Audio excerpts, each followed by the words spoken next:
তৈরি হয়ে গেছে পোস্ত দিয়ে লাউ শাক, গরম ভাতে পরিবেশন করুন। ফ্রেন্ডস, আজকে রান্না করতে চলেছি লাউ শাক।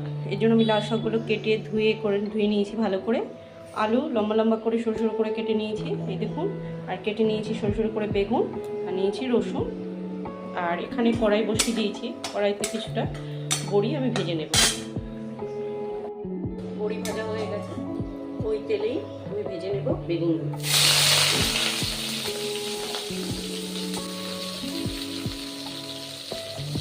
সামান্য লবণ দিয়ে দিলাম বেগুনগুলো ভাজার জন্য।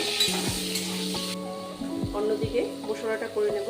নিয়ে নিয়েছি 2 চামচ পোস্ত, 3টে কাঁচা লঙ্কা আর রসুন। এগুলো আমি এই যে 4-5 কোয়া রসুন, এগুলো আমি মিক্সচার মেশিনে পেস্ট করব। বেগুনটা প্রায় ভাজা হয়ে গেছে, বেগুনগুলো আমি একটা তুলে ফেলবো। কমই দেবো যেহেতু বেগুনের তেলগুলো সব টেনে নিয়ে। একটা শুকনো লঙ্কা ফেলে আলু,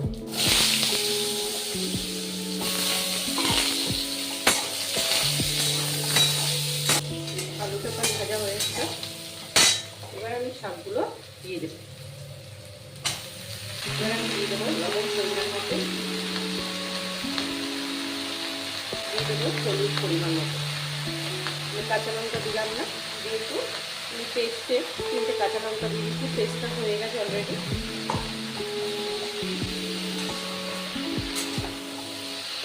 জন্য চাপা টাকা দিয়ে দেবো, সেই দেখা যাক কত দূর হয়েছে। সবগুলো মজে এসছে। এবার আমি বাটাটা দিয়ে দেবো, পোস্ত আর কাঁচা লঙ্কা আর রসুন। আমি জাস্ট একটুখানি জল দিয়ে দিলাম, একটু চিনি দিয়ে দিলাম। আপনারা চাইলে চিনিটা স্কিপ করে যেতে পারেন। এবার এটাকে আমি চাপা টাকা দিয়ে দেবো, মশলাটা মাখাবো।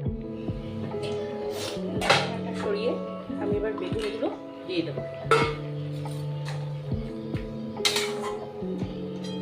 আর কিছুক্ষণের জন্য ঢেকে রাখবো। দেখা যাক শাক কতদূর হয়ে এসছে। শাক প্রায় হয়ে এসছে,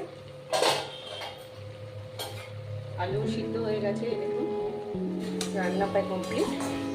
আমি গ্যাসটা বন্ধ করে দেবো। তৈরি হয়ে গেছে পোস্ত দিয়ে লাউ শাক, গরম ভাতে পরিবেশন করুন। আমার রান্নাটা যদি ভালো লেগে থাকে লাইক ও সাবস্ক্রাইব করবেন অবশ্যই।